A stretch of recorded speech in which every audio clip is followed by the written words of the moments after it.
Hello there and welcome, and in today's video I'm going to be showing you the top 10 most amazing archetypes. So without wasting any more time, without further ado, let's get straight into it. In at number 10 we've got the Uranus, and I'm putting this creature here because everyone really realistically does use the UT in a given boss battle scenario. You'll use it with that raw that it has, which essentially buffs your own creatures up, and also they will take less damage. It is called the Courage Raw, and they also do have a Fear Raw as well, although that's not really commonly used as it does have a size limit. But still, if someone's trying to raid your base on a Pteranodon, you can actually use that Fear Raw, and that player will lose complete control of the flyer that they're riding. Or it could be a glider in the case if maybe they're on one of those smaller other gliders. Just some nice PvP tips for you people out there if you know you're in need of that, because sometimes you might be in a scenario where you have a UT and you need to get a Pteranodon away from your base with an enemy player on it. Just simply use that Fear Roll. But I also find they're great general carnivores as well. They have quite a lot of speed and mobility on them, which you don't really get on a Rex. Yes, the Rex is a great boss creature, but still it doesn't really stand. It's one of those amazing archetypes for me because it's not really as versatile, and some people might forget about the UT apart from those other that boss use, of course, that I already mentioned, because you really can get a lot out of this creature, and it just, people generally don't, and that's what I don't like about this creature, or what I don't like the outlook on this creature, is people don't really use it as much as they should in their uses that I think it really works in. So continuing on, we have got the Crystal Wyvern, and this could be of any variety, just whichever one you find preferable. For me, it is the Blood Crystal Wyvern. I know there isn't a Blood Crystal Wyvern here, this is simply just a tropical one, but I know a lot of you down in the comments have been really liking the Ember Crystal Wyverns, and I do definitely agree with that. They are quite a nice wyvern to have. And the reason why I say these are so much more amazing than just the regular old wyvern is I find there's a lot more variety, and also just generally they have nicer special abilities. Yes, breathing fire or lightning or poison or ice is still definitely something cool and useful, but they're a lot more inventive with the Crystal Wyvern abilities, and I find, considering just how easy they are to tame compared to the normal Wyvern, it really is a no-brainer just to get these instead. Yes, they are locked behind kind of a level 60 barrier, and you do need to get that Primal Crystal, so you need to knock out a Crystal Wyvern first, but I don't find that to be too much of an issue when taming these things. I really don't struggle with it as much as raiding a Wyvern Trench. And yes, you can do it with a Field Hawk, and it's not the hardest thing in the world. You can do it with the Griffin relatively easily as well. But then you've also got to go through the whole raising process, and really it's a lot of time and effort you have to put into it, especially on official. Whereas with these creatures, yes, maybe getting to the level 60 might be a little bit of a challenge, but as soon as that passive tame is finished with that Primal Crystal, you've got yourself one of these things, and they really are just great flyers to have. It's 100% worth getting one. So the Snow Owl, I find, often is very much used, but also not often talked about in a way, because I find that yes, loads of people use this thing, but they don't talk about it as much as they should, just considering how great this creature is.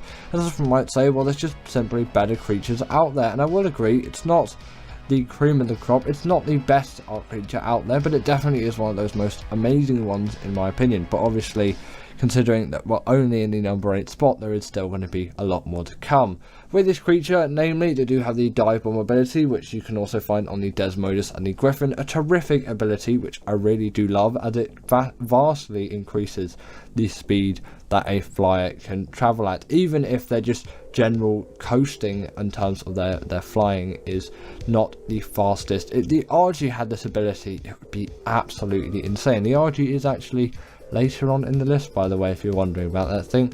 They also do have, not the RG, the Snow Owl in this case, you can probably tell that already. They have a heat-seeking UV ability where, you know, you can spot out and scout out any creature. Just apply this to what you really think it would be.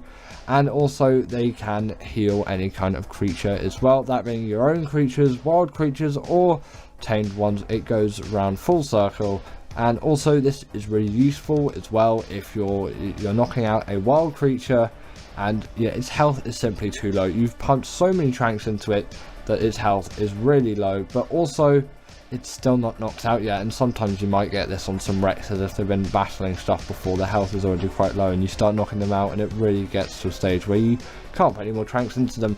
Then simply use one of these things to heal them back up and you will not regret the benefits of this, because then their torpor won't go down so much where you have to wait. And also sometimes if you go out of render distance on single player, this actually always happens on single player, if you go out of render, they're not going to keep healing up. On servers you can maybe just log off and then log back on, but so there's a little bit of inconvenience in that. Obviously you can also just heal up your own creatures as well in whatever situation that you might find yourself in. But also the snow owl pellets can be used a lot for getting great loot out of gachas. I feel like I said also a lot on that, but anyway, continuing on with the list. So in at number 7 we've got the Reaper. It feels a little bit weird to be putting this creature in at number 7, but considering I don't really use it as much, and yes, it really fits into its map perfectly and all of that, I kind of have to degrade it slightly where it is on the list, because personally I am also factoring just generally how amazing these creatures are to use and how often I kind of use them as well. Yes, I'm slightly shifting the words around a bit, as you could say, well, this is amazing creature to tame, and it's truly amazing because it deals loads of damage and it just really is a great creature to have. But personally it's not one of my favorites in regard of just general use. Yes, I'll use it tons on a map like Arboration, or on Gen 2 as well. I use it a fair bit considering they spawn on the map, but I don't tend to transfer these across maps just to use one of these things. I don't like them quite that much, although there is really no better feeling than taming a Reaper for the first time, especially on Arboration, because there is a long process in it, and it would be a big shame to not include them on the list, considering just how cool and amazing they look, just how great they are as creatures. They deal tons of damage, they really do pack a lot of punch, and they can travel quite far as well, almost maybe as far as a Karkanos can throw some kind of dodo or Lissasaurus. So that's another pretty amazing creature as well, although it is not making the list today, but I guess they got a little brief honourable mention. In this list, the Shadowmane really did need to be talked about. Come on, this creature is packed full of all kinds of abilities. It does deserve to be here. Firstly, it is an extremely mobile creature for its size, and yes, while the Thyla does a similar sort of thing, in a way it doesn't really compare to the amount of height that you can get out of this thing. There is a serious amount of mobility with Hells, and yes, it cannot climb any kind of wall or vertical surface. Once you see this jump in the B-roll here, you'll realise that you're never gonna need any of that. It can really jump to insane heights, and it's actually still a little bit crazy to me every time I do it, because although these are amazing creatures, I don't actually use these the most often. I've kind of come off them a little bit recently, but I've also kind of been coming off Arc a bit recently. I haven't really been playing a lot since ASA came out, really, actually, because I've kind of been put off because of the game a little bit. They're also really great underwater tames though, and they have the hydration buff, they can go invisible, they have the pack buff, they're great for bosses, and they have natural armor too. The only real not amazing thing about them is just the horrible taming method, which I will still never like to this day. In at number 5 we've got the Baryonyx. This creature definitely does deserve to be here. It is my all-time favourite caving creature, and it really does have a lot going for it, namely obviously that caving ability, which basically means it is the perfect size to fit into any cave, and with that size as well, it also packs enough punch. Also, don't mind about all the dead creatures that you're probably seeing around the map. You'll see a dead Yuti later in this B-roll. I heard someone wondering about that last time. Yes, the B-rolls are recorded within quick succession, and after I'm done with the B-roll, the creatures do sadly die with a command, which I'm pretty sure it's just kill, isn't it? That's the command you put in to kill creatures. Also, on top of that as well, these are really fast, speedy creatures, and they're great in the water too, with that spin attack on the right click as well. You can summon creatures up to the size of a Megalodon, which just generally makes them quite good for underwater caving as well. They're already great just for regular caving, but now for underwater caving too. Well, they have been for a while, ever since they released, because they are just generally really great underwater tames. Some people don't really like them as much, as they say they only really eat fish, and fish is a bit of an annoying thing to get. Coelacanths are absolutely everywhere if you know where to look for them. That really is not an issue, which you should be running into. So the Desmodus is one of those creatures where it has to be on an amazing creatures list. Not only can it make Sanguine Elixir, which is an absolute feat for doing any kind of tames, essentially doing 30% of it for you with a click of a button, they are also blood bag farms, and also you can just with that tame even more Desmoduses and also Bloodstalkers. And I'm going to give the Bloodstalker an honourable mention here as well, as it really is truly an amazing creature for me. I just couldn't find a place to fit it on the list today, so I didn't, but personally I would say it deserves to be in the realms of the number 5 to number 3 spot, and it really does, in my opinion, deserve to be here. It's just there's some other creatures which I think deserve it slightly more, and I put them there instead, but I decided I'd talk about it a little bit because it's really just a great underwater mount and I love it so much. It's generally a great travel mount. It's really cool model design, generally amazing creatures to use. Once you've got over the learning curve of controlling one, they are fabulous. Now just a little brief thing to finish on the Desmodus. They are also gliders. They can grip onto any kind of wall, vertical surface like the Tapijara, even just ceilings, and they can pick players off mounts with absolute ease for you PvP players out there. Now the RG has always been an all-time favourite of mine, so I had to include it in at the number 3 spot on the list. This creature has driven me through many years of Arc, and at this point almost a decade. These creatures are just one of my favourites, and although there are some slightly better creatures for travel and just with general amazingness in the RG, they really do deserve to be on here for their massive contribution to my Arc playing over the years. I always get so much nostalgia when riding an RG as well, or just when watching videos of people on RGs, and especially that old RG model. Yes, albeit a lot worse than the new one, has a lot of nostalgia in it.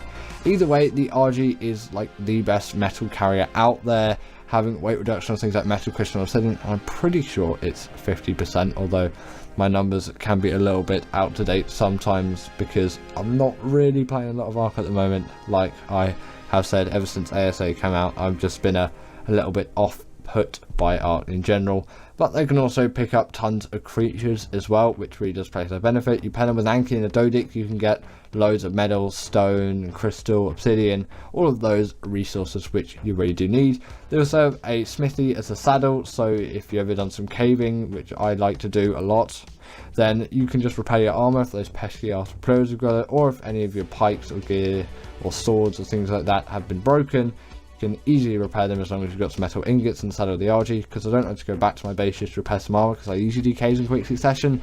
And they also have a nice healing regen thing. In at number 2 we've got the Maywing, and this is really the king of travel, and it only just scrapes past the RG. I was tempted to put the RG in at the number 2 spot because of just how amazing that creature is, but the Maywing is just so much more amazing at speed and ease of travel that it needs to be here, as a lot of the recent Arc playing that I've done, or the scarcity of recent Arc playing that I've been doing, has been just generally a lot of travelling and exploring maps. I know it's not really the thing that you're going to be doing the most, but travelling from A to B is definitely something which you're going to need to do in Arc a lot, and that this really is the best creature out there for it. It's so quick, so mobile, so easy to use once you've just got over that first general learning curve, and it can be used really on any map and it works just fantastically. Yes, on Arboration a Rock Drake is going to do better, but they really don't need a lot of elevation to work like the Rock Drake does, which is obviously why they're much more of a favourite when it comes to travel. They can also skim across the top of the water, they're pretty good swimmers as well. They also are a portable feeding trough for you breeders out there, and they're not the worst berry gatherers too, so you've really got a lot of abilities in one. And considering the saddle unlocks at level 18, it is really a no-brainer to put them in at the number 2 spot. And at number 1 is the Deinonychus, and this always tops my list. I don't know what it is for me, but I do know what it is because I put it here. I don't know why. I've said that twice on some lists now. But this creature is just so good as a boss creature, and so good as a general travel mount. Yes, maybe not as great as the Maywing. I've been using the Maywing a lot recently, but I've still been using the Deinonychus a lot just for land travel and a bit more deeper and in-depth exploration instead of just flying around the map just like a madman. They also can grapple onto creatures and deal tons of bleed damage to them, which is obviously extremely useful especially in boss fights, as it actually still deals bleed damage to bosses, which as far as I'm concerned, no other Arc creature does. They also have the pack buff as well, which again is going to boost them even more in boss fighting scenarios. They really are the go-to for that. Unless you're on Extinction, then use a Giga or a Carcodonsaurus. Probably Carcodonsaurus, because their health is a lot more reliable, as they do not have the rage buff. Again, they're two great, amazing creatures as well, and the Giga has really been through a lot with me, and I guess I'll give it a brief honourable mention here as well, because they really do deserve to be in this list somewhere, except I just couldn't really find a place considering all the other creatures that I put on this list instead, because I just find all of those to be more amazing to me. Also, the Deinonychus on top of this takes no fall damage whatsoever, and it can climb up any kind of wall or vertical surface like the Thyla can. Not quite as elegant as a solution, but I still really don't mind it whatsoever, and it works perfectly for me. This is the most amazing Arc creature out there, with no doubts. Arc, like many other games, has bosses, and sometimes they can be very difficult to tackle, so it is useful to know the top 10 best creatures to defeating an Arc boss. Also, why not subscribe, as it really does help out the channel. In at number 10 is the Wyvern. Now you may think I'm crazy because you know that you can't take flyers into boss fights, but there is one exception. On the map that the Wyverns released on, which is Scorched Earth, if you didn't know, they are allowed into the Manticore boss fight, which is why they are on this list. Wyverns deal a very reasonable amount of damage and are very good fighting and combat creatures. Also, if you didn't know, the Manticore, which is the boss on Scorched Earth, has wings, and it flies, and it spends most of its time up in the air for the fight. So if you can fly and fight it in the air, that is a way to get it killed even faster, and the Manticore is used a lot for element farming, so it's a way you can farm and grind the Manticore even faster, giving you more and more element. Also, the Manticore in the later stages will spawn death worms and rock golems on the ground, so it is a good way to avoid those as well. The other method you would use for the Manticore is use mantises with pikes or swords, but that is a little bit less viable as the weapons do tend to break. The Wyverns are a great shout for doing the Manticore. Sadly, you can't use it on any other boss, but if you're trying to defeat the Manticore, bring some Wyverns. And I would really recommend bringing in a Lightning Wyvern, as the Lightning Wyverns, in my opinion, just deal the most damage and are just simply the most useful. Seriously, get a Lightning Wyvern. In at number 9 is the Aloe. Now this is a great shout if you struggle with taming Rexes, even though sometimes these things are a little bit harder to tame as they come in packs. But if you do tame a pack of these things, you're going to get a lot more benefit than taming a pack of Rexes, as they do have an alpha pack buff. The Allosaurus by itself really does pack a punch, and it can deal a lot of damage, and it will be able to kill pretty much anything you can face in Arc. Actually, if I tend to do the Overseer on the island, I will bring Allos instead of Rexes, as they are smaller, and instead of Rexes, they don't really get stuck on everything. But the sad thing is, they don't really have the health of a Rex, but they do stand up in the damage department. And if you have a pack buff, sometimes you can have Allos dealing even more damage than a Rex. But I would definitely recommend bringing a Rex to the fight of Genesis Part 1 instead of an Allo, as the Allos will simply get shredded, as their health cannot keep up. But for most of the bosses on Arc's older maps, such as the Island, Ragnarok, and the Center, these things will be able to get through any boss with a breeze, besides the Dragon, as that does have an unfair buff against carnivores, so definitely bring a Theri for that. If you are on the island and you're thinking of bringing an Allo into a boss fight, I would only really fully recommend it for the Megapithecus. As for the Broodmother, it can be done much better with Megatheriums, as they have a buff against insects. And for the Dragon, like I just mentioned, use a Theri, as carnivores will not fare well. I wouldn't even bring a Rex into the Dragon fight. Use Theris, it is so much better. Overall, the Aloe is a fantastic boss creature. I probably wouldn't choose it over the Rex if I was in the late game, but in the kind of mid-game stages of Ark, when you don't really have enough resources to tame a Rex, or enough resources to craft good enough saddles for all of your Rexes, an Aloe is an absolutely amazing shout. In at number 8 is the Spino. Now there are definitely many great advantages for using a Spino in a boss arena, which I'll get onto in just a second, but there are also many disadvantages as well. Namely, its health is a lot lower than a Rex, so in some longer boss fights, the Spino simply isn't viable. I'm specifically looking at the Master Controller on Genesis Part 1. Definitely don't bring Spinos into that unless you have really highly mutated ones, and maybe if you're doing Gamma and Beta, Spinos will be fine, but against the Gigas and Reapers that you'll face at the end of the boss fight, they might not fare so well in the health department. But there is definitely one use case where I would really recommend using Spinos if you can't shell out for something like a Moser. For the Moder boss on Genesis Part 1, these things are absolutely amazing as they have their hydration buff, giving them extra damage and damage reduction. And if you have like 10 of these against the Moder does not stand a chance against you, and considering it is a relatively short boss fight, your Spinos should survive as long as they have a reasonable amount of health.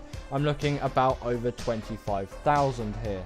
Also, Spinos are great for some of the older bosses on Ark. On the island, Spinos are a great shout for the Megapithecus. If you didn't know already, Syntac used his mutated Spinos to defeat the Megapithecus on the island, and I have definitely done it a few times as well, where I can't really shell out for a Rex due to resource limitations, or just simply that I don't have any good enough Rexes. The only thing is, Spinos are a lot harder to find than a Rex on maps like the island, so sometimes they're not really viable. In at number 7 is the Megatherium. Now I have talked about this a couple of times already in this video, about this thing and defeating the Broodmother. This is the creature you definitely want to go for if you are defeating the Broodmother. This thing is absolutely insane at defeating this thing. If you have 10 of these things, you'll be able to shred through an Alpha Broodmother in a matter of minutes. Obviously, make sure to bring a UT and a Daedon as well, so you can keep them healed and you can give them buffs on top of their already insane insect buff. Yes, if these things kill an insect, they will get an insane damage boost and even damage reduction from other things. And considering the Broodmother spawns a hell of a lot of spider minions to try and attack you, the Megatherium is just going to simply kill one of these things and get the insect buff, and then it is going to absolutely wipe out the Broodmother and also the minions as well, as they can be quite annoying sometimes. So it is really good when you can get a Megapithecus to absolutely shred through all of those minions and shred through the Broodmother.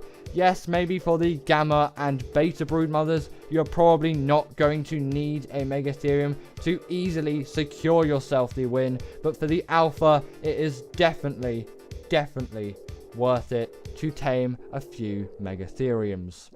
In at number 6 is the Theri. Now, like the Megatherium, I have talked about this thing already a lot of times in this video, namely for defeating the dragon. Because if you didn't know, the dragon's fire breathing ability has a very unfair advantage against carnivores, so it is definitely not really viable to bring any kind of carnivore into the dragon boss fight. Again, maybe for Gamma and Beta, you could bring something like a Rex or maybe an Aloe into the fight, but for Alpha, you are definitely going to want to bring a Theri. Theris do insane amounts of damage and are great creatures just for killing bosses and getting the thing that you want to do done. But there is one major downside which I definitely do have to point out about using herbivores for combat. If you didn't know already, when you heal a carnivore, you just feed them meat and they heal up reasonably quickly. But with a Theri, berries aren't really going to do the job here, so you are going to need sweet vegetable cake. And if you didn't know, sweet vegetable cake is very, very, very expensive. So it is not really viable to heal these things, so make sure you have some high health. In at number 5 is the Giga. Now yes, like the Wyvern, you can't really take this into most standard boss arenas, as it will not allow you to take a creature of this immense power. But I'm really going to point out Extinction here, as these are one of the best Titan killers that you can possibly get.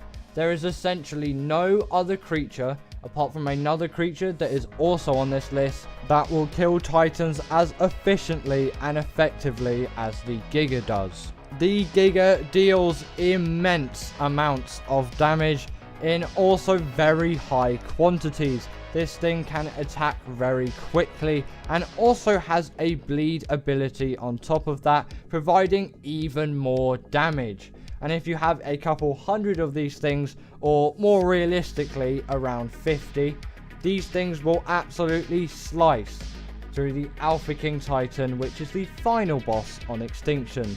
There is essentially no other creature that you can use for this. Rexes will simply just pale in comparison to what the Giga can do for the Titans. But also, like the Theri, there is a major downside that has to be pointed out about the Giga as well. Because of its immense power, it has a rage meter, and if this thing fills up to 100%, it is going to kick you off of its back and kill you and go into an absolute rage craze. And you really do not want to lose your Gigas when you're in the middle of a final boss. In at number 4 is the Daedon. Now yes, these things aren't going to pack a punch in the fighting department, but they have a very different role in the boss arena. These things are going to heal the creatures that are attacking the boss. This has the ability, when meat is put into its inventory, to heal all creatures in the general vicinity of it.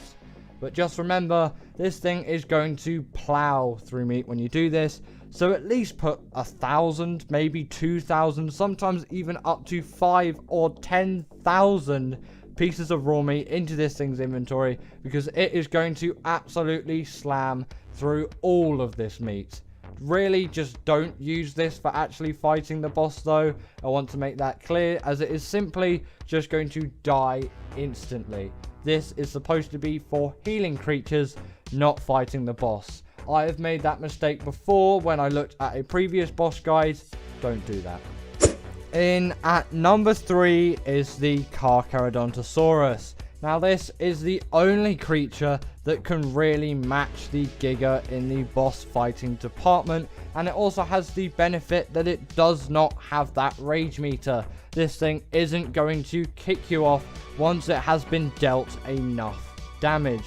These things are also quite a lot faster and more mobile than the Giga, and they have a very reasonable stamina stat, so they aren't going to run out of stamina mid-fight. And they also have an ability which the Giga doesn't have. Yes, when you start using one of these things, the Giga is going to be doing a lot more damage. But when you fill up the Carcharodontosaurus's blood meter, this thing is going to deal a lot more damage than the Giga, and sometimes up to 3 times the amount of damage than the Giga. Sadly, also like the Giga, these things can't be taken into your traditional Ark boss fight. On the islands, the Broodmother, the Megapithecus, and the Dragon will not allow the Carcharodontosaurus in, but this thing really shines on Extinction, as it is the best Titan killer in my opinion. Obviously, the Giga used to be the only creature that could do the job, but since this creature has come out, it has really taken the spot that the Giga once had. It hasn't fully taken it, people definitely still use Gigas, but for now, I would really recommend using one of these instead of a Giga. In at number 2 is the Yuti. Now this seems like it would be a creature that would deal a lot of damage in the boss fight. You'd have about like 20 of these, and then you'd send them in, and then they would kill whatever boss you are trying to defeat. That method can work, but that is not the main use of a UC in a traditional boss setting. Usually the Daedon will follow the UC, and the Daedon will obviously be healing the creatures that are actually attacking. But then if the UT isn't attacking the boss, then what is it actually going to do? Well, the UT has two special tricks up its sleeve. It can use a Fear Roar, which will debuff the creatures that it is attacking, or the creatures that you have tamed are attacking in the area. It also does have a Courage Roar, which is the main roar that you are going to be using in a boss fight scenario. This will buff your creatures and again debuff the enemy creatures. This means on top of loads of other buffs that you may have, such as pack buffs, and if you're using Megatheriums, that incredible insect killing buff. These things are going to supply an even bigger buff on top of that, making most bosses an absolute breeze. So for all traditional setting arc boss fights, the UT is the way to go. Finally, in at number 1 is the Rex. Now I have talked a lot about this creature in this video, but it is time to finally tell you why this creature is so good for basically every single boss in Ark, besides some of the underwater ones and untraditional ones. Now the reason why Rexes are so good for bosses isn't because they deal the most damage or because they have the most health. Is because they are the most balanced Ark creatures that are really viable for a boss scenario. These things have great health, which the Spino and Aloe are lacking, but they still have a really reasonable amount of damage without being something like the Giga, where they're not even allowed into a boss arena. And their saddles are quite easy to get a hold of as well. Around the level that you are going to be doing bosses, you'll probably be around level 70, maybe level 80, and you will have the Rex saddle readily available to you. And also, if you do want to go the extra mile, you can always look in supply drops for the higher level saddles, which will give your Rexes more armor. But if you do level up more health in the first place, you should be fine overall. But just remember, really don't take this thing into the dragon boss fight. And give it up for our patrons, Ekaterina Puchkova and Karina Thorne, Dominic Maciejewski, sorry about that name, and everyone else that's on this list. All the people I've mentioned are paid members, and if you feel like that's something you want a shout out at the end of the video, go join the Patreon or become a paid YouTube member.